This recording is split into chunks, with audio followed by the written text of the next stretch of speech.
कहते हैं जब इंसान हर जगह से हार जाता है, जब अपने भी साथ छोड़ देते हैं, जब कोई उम्मीद नहीं बचती, तब एक नाम चमत्कार बनकर सामने आता है, श्याम। आज करोड़ों लोग जिन्हें खाटू श्याम बाबा कहते हैं, अंत तक जो इस वीडियो को देख लेगा उसके सारे पाप मिट जाएगा। कहानी शुरू होती है। महाभारत के सबसे शक्तिशाली योद्धा थे, लेकिन ऐसा क्या हुआ कि भगवान श्री कृष्ण ने उनसे उनका शीश मांग लिया? क्यों एक महान वीर का सिर काट दिया गया और क्यों कलयुग में वही योद्धा सबके दुख दूर करने वाले देवता बन गए? आज की इस कहानी में हम जानेंगे खाटू श्याम जी की पूरी रहस्यमयी और भावुक कहानी। बर्बरीक का जन्म महाभारत काल पांडव वनवास में थे। भीम के पुत्र घटोत्कच बहुत शक्तिशाली राक्षस योद्धा थे। उनकी पत्नी थी मोरबी, कुछ लोग उन्हें अहिलावती भी कहते हैं। समय बीता और उनके घर एक पुत्र का जन्म हुआ। उस बालक के बाल शेर जैसे थे,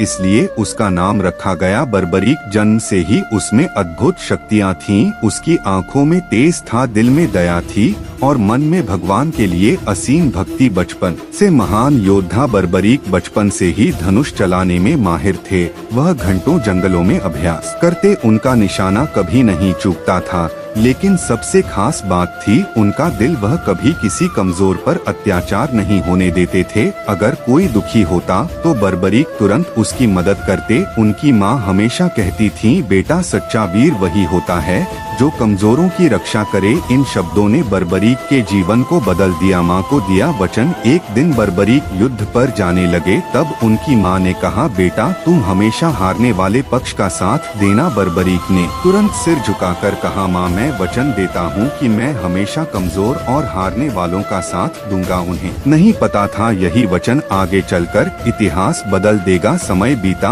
और महाभारत युद्ध का समय आ गया। पूरा आर्यावर्त कांप उठा। कौरव और पांडव आमने सामने थे। हर तरफ युद्ध की तैयारी हो रही थी। जब बर्बरीक को यह पता चला तो उन्होंने भी युद्ध में जाने का निर्णय लिया। उन्होंने अपना नीला घोड़ा तैयार किया, 3 बाण उठाए और निकल पड़े कुरुक्षेत्र की ओर। श्री कृष्ण की परीक्षा। रास्ते में एक ब्राह्मण ने उन्हें रोका। वह कोई साधारण ब्राह्मण नहीं थे, वह स्वयं भगवान श्री कृष्ण थे। उन्होंने पूछा, वीर बालक तुम कौन हो? बर्बरीक ने विनम्रता से उत्तर दिया, मैं बर्बरीक हूँ। श्री कृष्ण ने देखा उसके पास सिर्फ 3 बाण हैं।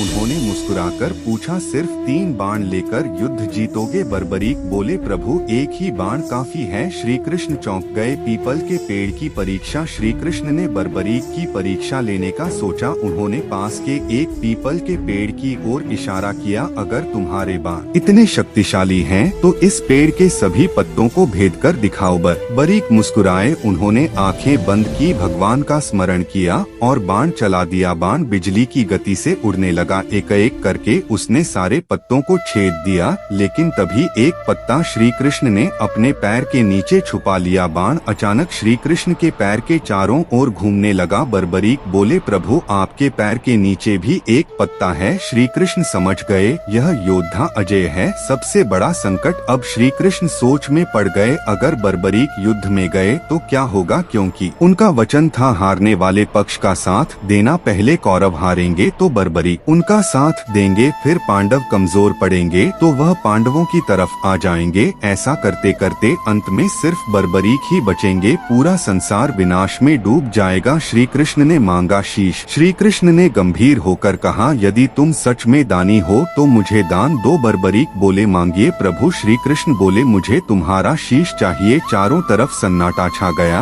लेकिन बर्बरीक मुस्कुराए। उन्होंने पूछा, प्रभु क्या आप सच में मेरा सिर चाहते हैं?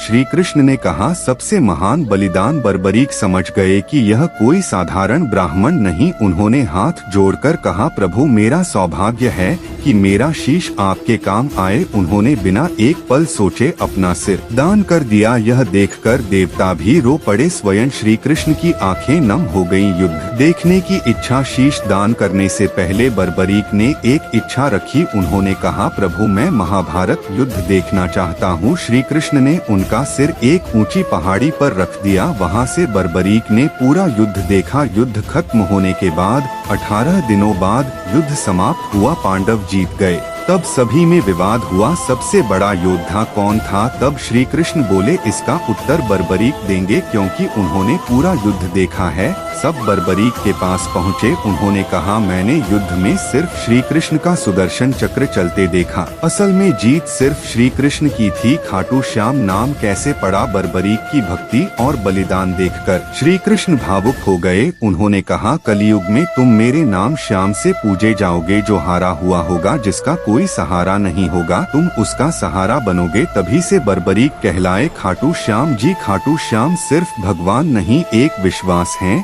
जब दुनिया साथ छोड़ देती है तब बाबा श्याम हाथ पकड़ लेते हैं। अगर दिल से श्याम पुकारो तो रास्ते अपने आप खुल जाते हैं। अगर ऐसे धार्मिक कहानियाँ देखना चाहते हो तो लाइक एंड सब्सक्राइब करें। जय श्री श्याम दोस्तों।